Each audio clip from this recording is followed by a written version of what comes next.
These are the text notes for Judith Sargent Murray's on the equality of the sexes. And I kind of went a little crazy with my analysis of this essay, this poem and essay and letter all combined together. Just because there is so much to unpack here. And I won't say that I'm necessarily a feminist, but obviously as a woman, and especially on this particular issue, I feel very strongly. So I would say that you should expect an essay or a short answer question on the exam on this text in particular. Nudge, nudge, wink, wink. So the first part of her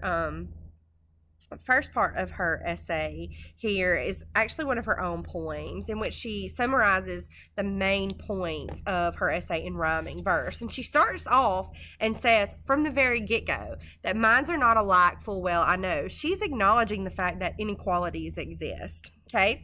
In line 11, as it's going on, she says, there are some who wish not to improve, who never can the path of knowledge love. She says that there are some people that have no ambition to learn more. They're content to merely exist. They go to work, they come home, they eat, they drink, and all their work is done, and that's it.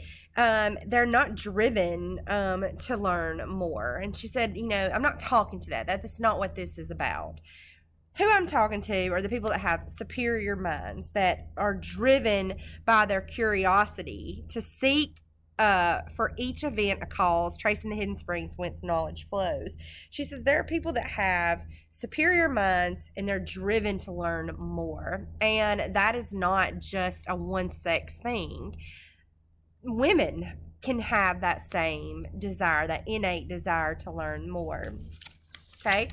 In the second part of her poem, if you're looking down, maybe like close to line 30 and so on and so forth, she says that she criticizes the society's assumption that women are the inferior creature. Society wants us, and I say us here as women, the society wants us to stay in the kitchen, in the home, raising the children, being subservient to the husband, that kind of thing. But nature did not solely give the ability to understand and to reason and to possess knowledge to the male sex, or the lordly sex, as she calls it here. Although they are the only ones that hold the power and are able to pursue an education at the time period. Okay, it was just denied to women. It started as a religious thing, and it just it rolled on downhill from there. Women are confined to imbecility, which is stupidity, ignorance. They rob us of the power to improve and then declare we only trifles love. So they deny us the education, they deny us the ability, and then put down everything that we love to just trifles, to mere trifles. Okay? Yet she believes there that there is a day that society will realize that women are just as equal to men, and they will correct that error, that women will be allowed to have the education. So she begins her essay with acknowledging that intelligence, as she sees it, has 4 components: imagination, reason, memory, and judgment. And so she's going to break down each one of those components and kind of explain how women's access to each of those 4 components and what that means from the perspective of a woman. So first she starts off with pointing out that women are queens of imagination. They're blessed with an abundance of imagination. We have been crowned undoubted sovereigns of the regions of fancy. And according to her, our expression of our imagination comes out in our ability to change our fashion and our ability to gossip, which makes me laugh out loud like every time I read it. Reason is a little bit more complicated. I'm still here on page 773. She says that reason, I'm trying to find the line here for you. We can only reason from what we know. And if an opportunity of acquiring knowledge has been denied us, the inferiority of our sex cannot fairly be deduced from hence. She says that, it's a little more complicated because we can only reason from what we know. And since we have been denied the opportunities to acquire knowledge, it isn't fair to say that we're inferior in that area. If we had had the opportunity to learn more, we could reason as well as men could. She continues on, memory, that women are as gifted as men with the faculty of memory. And she gives the example of old ladies that sit around and tell tales of the past and these long drawn out stories. And then judgment, she says, but our judgment is not so strong. We do not distinguish so well. She states that is due to the way that society treats women. So girls are from a young age confined and limited in they're confined and limited to what they're allowed to do. They're literally raised up, trained to be wives and mothers. And as they age, that's the avenue that they're pushed in. It's their environment that makes them less than in terms of judgment, in terms of intelligence. She then goes on, after explaining those 4 areas, she then goes on to express the dangers of an uncultivated mind. So here's what can happen if women are not allowed to learn or allowed to be more uneducated. We might seek out scandalous behavior to remedy our boredom. And you can put with that what you will. Scandalous at the time period obviously is not scandalous so like we see it today, but the intent is there. A bored mind is more likely to stray and wander, seek new methods of joy and engagement. Or we might become bitter to our husbands who do have access to the things that we are denied. In short, she points out that if women were educated, we would be happier and all of society is going to benefit. Okay? So she goes on to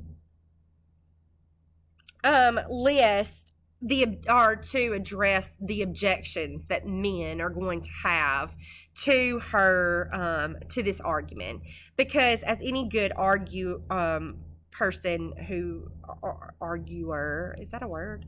As any good arguer does, they address what claims that people can make against your argument, and she has an answer for each one of them.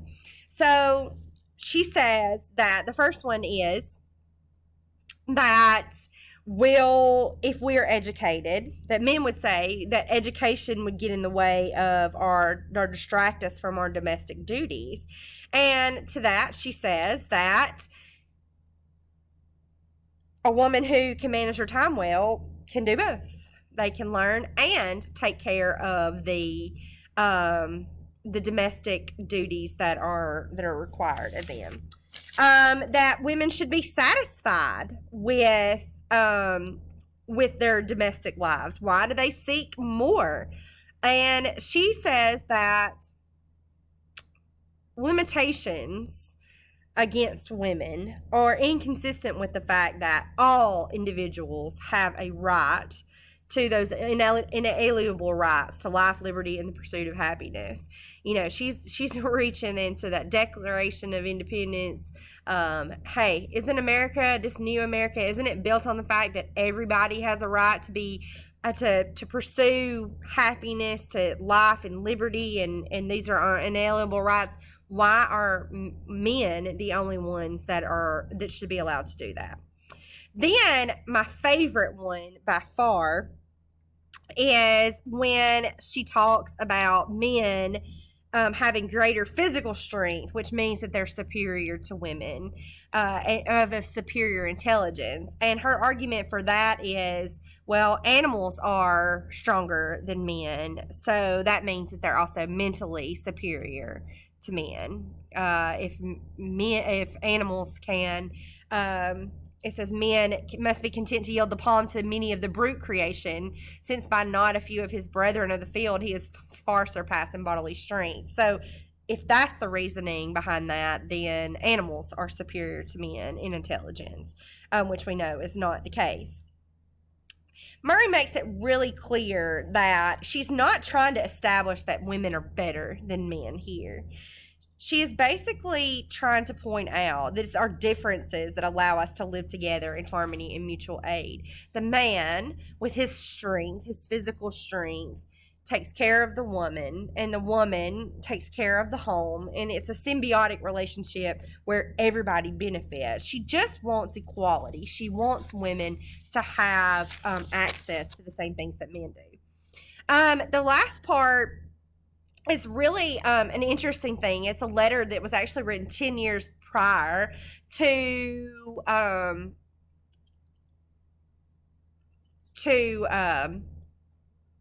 the essay that she wrote, and she's really challenging the story of Adam and Eve, which has traditionally been held as evidence for the inferiority and wickedness of women. So I'm going to stop this here because it's about to run out of time, and I'll pick back up in just another screencast in just a moment.